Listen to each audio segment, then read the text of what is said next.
malgré les efforts consentis aux années, nous ne pouvions pas agir contre le développement de l'économie parallèle, contre la prise de pouvoir par un certain nombre de dealers de quartiers entiers. Nous l'avons subi à Uckange, c'est la tour, ici peut-être un peu plus diffus, mais en tout cas tout aussi prégnant. Et pendant longtemps, nous avons désespéré. Nous n'espérions plus grand-chose. Nous avions certes été aidés dans les années 90 par la dotation de solidarité urbaine, mais ceci n'était que financier. Par contre, sur le plan de la relation entre les forces de l'ordre, la gendarmerie et la population, la confiance était perdue. Or, il ne peut pas y avoir d'efficacité s'il n'y a pas de coopération entre les citoyens d'une ville et ceux qui doivent les protéger.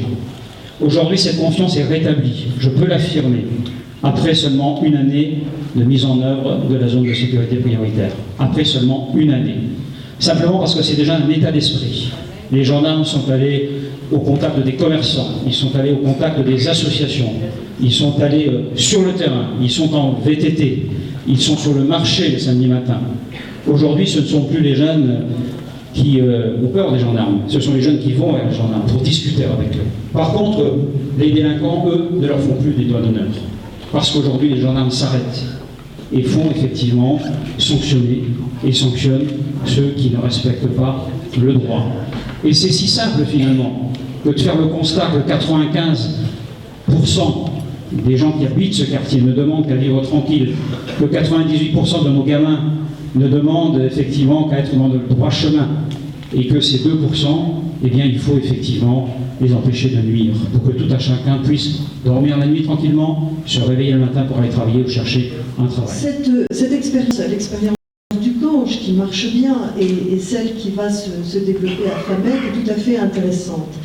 Il s'agit en fait de prévenir et de prendre en charge l'absentéisme à plusieurs, avec une équipe d'adultes cohérents, crédible, et qui va donc accroître son efficacité par rapport aux familles et aux jeunes. Bien évidemment, c'est un travail qui va se faire avec les familles, et c'est très très important que les familles y soient associées dès le début. Nous allons inviter les familles, c'est le chef d'établissement qui prendra cette décision, nous allons inviter les familles avec la mairie et la gendarmerie et le référent gendarme. Très grande volonté, corps de travail que vous avez mené ici ensemble, avec les deux villes, avec la gendarmerie, en vous appuyant aussi sur la vidéoprotection raccordée aux mairies. Je ne vais pas détailler ces éléments-là, les résultats, ils sont là, constatés. Ça ne veut pas dire qu'il faut baisser la garde, qu'il faut se satisfaire, il faut poursuivre en profondeur ce travail, et j'aurai l'occasion au général de dire tout à l'heure aux gendarmes, de nouveau, ma confiance, comme je l'ai fait ce matin à l'égard de leurs camarades ou des policiers de Forbach. Car pour nous, c'est l'occasion, et pour moi, de redonner confiance aux citoyens. Nous ne cessons de le dire, de le répéter, et notamment, je pense, à la jeunesse de notre pays. Il y a une crise économique très dure, très violente. Vous en savez ici quelque chose, plus tout ailleurs. Une crise de confiance dans l'action politique et dans la parole publique. Et puis il y a une crise d'identité. Les Français ont du mal parfois à savoir quelles valeurs ils vivent, comment ils doivent regarder l'autre. Une crise de ce qu'on pourrait appeler le vivre ensemble. Et il faut y répondre. Il faut répondre en rappelant quelles sont les valeurs de la République, celles qui nous rassemblent, mais en agissant d'abord, évidemment, pour ce qui concerne le ministre de l'Intérieur, en agissant contre la délinquance, contre l'insécurité, qui frappe évidemment tout le monde, mais qui frappe d'abord les plus fragiles, les plus modestes, les femmes âgées, les femmes seules, les personnes isolées, les jeunes, qui sont les premières victimes de cette violence et du racket, et des conséquences du trafic de drogue. Je salue cette classe ici qui prépare Sciences Po dans le cadre du lycée. Je sais ce que c'est. Dans la circonscription quand j'étais le député, un grand lycée, où j'avais mes enfants, ne préparait pas aux classes supérieures. Et grâce à des dispositifs de ce type, ça redonne de l'espérance. Tous n'y arriveront pas.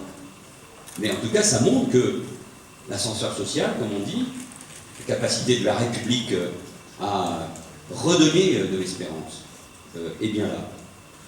Et puis, ce sont ces actes, évidemment, du quotidien, en nous attaquant à l'insécurité, parce que c'est dans ces villes et dans ces quartiers, en territoire urbain comme en territoire rural, sous la responsabilité de la police ou de la gendarmerie, que nous devons faire reculer la délinquance, la violence sur les femmes, les cambriolages, les trafics de drogue et d'armes.